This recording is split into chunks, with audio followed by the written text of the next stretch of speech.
Hi friends, let's see at the markets today. On the expiry day of September series, markets ended up higher, almost 70 points. Definitely the euro, passing of bill in the German parliament has created a boost in the sentiment of European stocks. Even the Dow futures are up, so Indian markets also following those cues and going up. A lot of stocks have been up today. Tata Motors, since it has touched that low of 140, has been bouncing back every time at around 150 levels. So if you see a correction in Tata Motors around 150, up to 150, 5% correction, you can actually start buying into into the stock. Other than this, banking sector is once again become strong. You can buy ICICI Bank, going forward.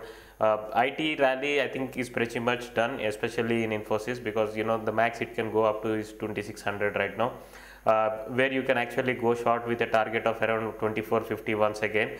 Other than that, if you look at some of the real estate stocks like JP Associates have recovered a lot. It has been every time it's testing that 65 level, it's bouncing back strongly from there. So once again, if it comes to a level of 67, you can start buying into it.